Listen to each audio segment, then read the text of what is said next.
Dhibaa'ummaan diina biyyaa summii dhaloota nyaatuu fi hoogganaa hiyyummaa namarratti mootamsuudha. Gatiitti dadhabanii hojjechuun argamu namoonni beekan gatii kaffaluuf of hin qusatan. Ulfinni, kabajni, mo'ichii fi beekamtiin dadhabbii booda dhufu. Rakkooleen biyya irra bubbulan tattaaffii hawaasaa fi harka uummataa rakkoo sana balleessuuf carraaquun yarachuu danda'u.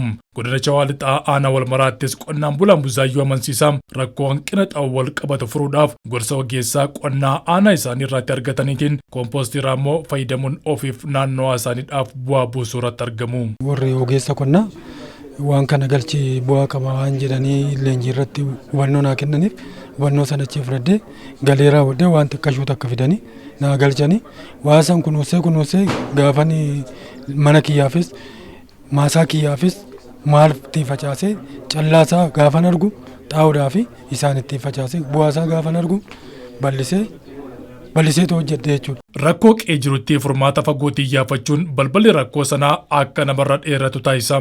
Waan of harkaa qabaniitiin yoo wal'aansoo qaban garuu injifannoon kunnootiin hafee kunootii ta'a. Obbo Buzaayyoo amansiisaan akkuma dhagaa tokkoon simbira lama jiran gama tokkoon hanqina xaa'oo furachaa gama biraan ammoo carraa hojii uummatanii jiru. Raammoo sunirree kiiloodhaan naannoo kiiloo takkittiin birrii 500 naannoo kiiloo 10 birrii 5,000 gurguradde bakka isarraan kaasee kumbastii isaatirree bara darbe kana naannoo 12,000 gurguree jechuudha. Obbo Buzaayyoon hojii kana kan hojjetan fagoo osoo hin deemin qeema isaanii irraatii dhoqqeeloon irraatii argamu akka teenuuf kaasan gara fuulduraattis xaa'oo uumamaatiin guututti fayyadamuu barbaadaa jiran. Gara fuulduraatitti kan caalammoo fooyyechee isuma kana irratti fooyyechee maasaa kiyya xaa'uudhaan alaba akkan godhuun barbaada.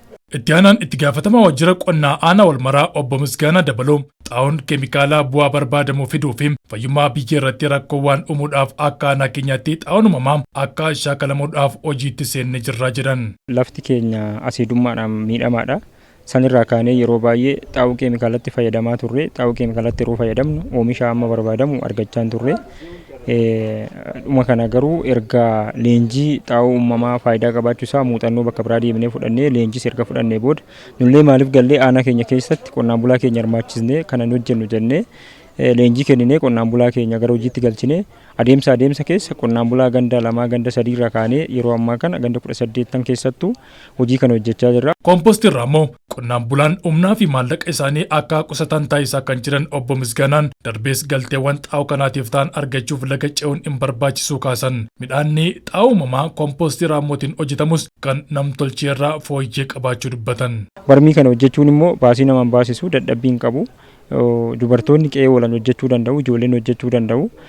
Kanaaf kana hojjechuudhaan immoo bu'aan isaan argatan guddaadha jechuudha. Lafti isaanii asiidummaadhaan miidhamaa ture yeroo ammaa kana xaa'oo uumamaatti fayyadamanii akka lafti isaanii bayyanatu ta'ee jira. Oomisha kanaan dura qonnaan bulaan keenya argachaa jirra. Lafti isaa midhaan orgaanikii ta'e oomishee gabaa irratti illee midhaan barbaachisaa ta'e yookaan immoo midhaan gabaan barbaadu yeroo ammaa kana argachaa jira waan ta'eef sadarkaa kanatti faayidaa isaa baree qonnaan bulaan hojjechaa jira jechuudha.